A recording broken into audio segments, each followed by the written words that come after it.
Welcome to the second part of the 2016 Ford Escape oil change video. This video will cover additional information and tips that may help you with your oil change.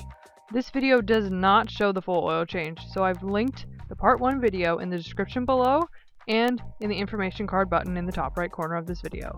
Now let's get started. First off, we have the engine cover removal. Pull up on the edges of the cover to disconnect it from the points holding it in place. If you're having trouble disconnecting the cover, like in the top left corner for example, pull up from the hole cut out in the middle of the cover. Each of these small holes connect to a small round point sticking up from the engine.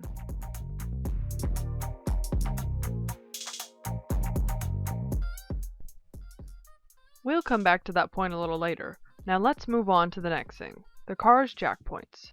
This little triangle on the bottom side of the car, behind the front wheels on both sides, points to the car's jack point.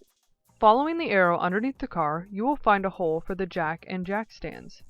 We cut a piece of wood to fit in that hole so we could use our own jack, but your car may come with jacks that fit those holes perfect. Just look under the bottom panel in your trunk where the spare tire is. I don't necessarily have to jack my car up to change the oil, but if you need more space, you can put it up on jack stands or you can slide some boards under the front tires. Easier yet, you could just drive your car up onto some boards. Don't forget to block the back tires. Now let's move on to removing the scrape guard that is under the front part of the car. The scrape guard has a total of 9 bolts holding it in place. 4 at the front of the car, 1 on each side near the tires, and 3 in the middle at the back. This car was missing the back middle bolt when I bought it, so I only have 8 bolts. What I used to remove the bolts was a T30 star socket. I started by removing the bolts at the back, moving my weight forward to the sides, and finally the front.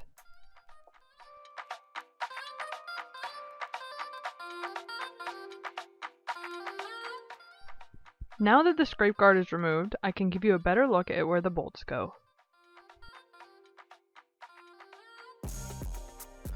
After you have drained the oil, you can remove the oil filter.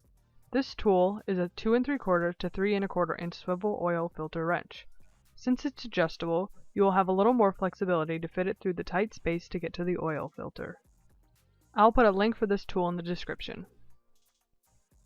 So the goal is to get to the oil filter, which is just above those hoses. So you'll want to take the filter wrench, turn it horizontal with the handle towards the driver's side of the car, bend the wrench at the adjustable joint at the top of the handle,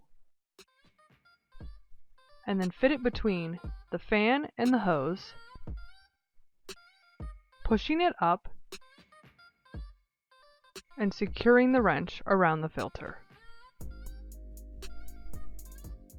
Let's look at the filter from above.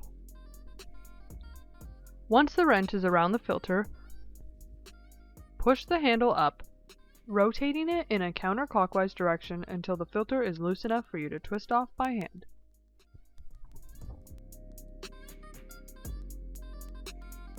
Install the new filter by fitting it between the hose and fan and securing it in place by tightening it as much as possible by hand, using the wrench to tighten it if needed.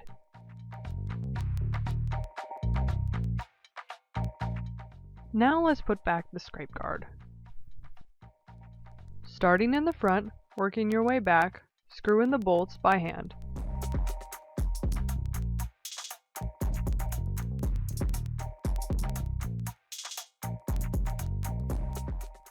Once they are all in place, use the T30 star socket to tighten them all the way.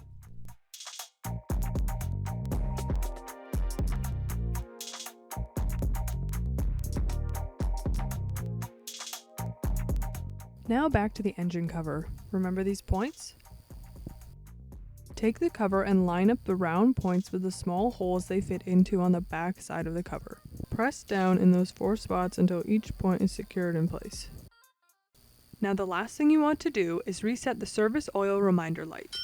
Either press the engine start button one time, or if you use a key, stick the key in the ignition and turn the key to the on position but don't start the car.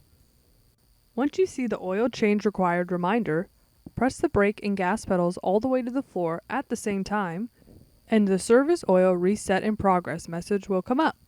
Continue holding the pedals all the way to the floor for about 20 seconds until it says Service Oil Reset Complete. You can now lift your feet off the pedals. Great job, you're done! I hope this information was helpful. Feel free to leave a comment below with any additional information or tips that may be helpful to others.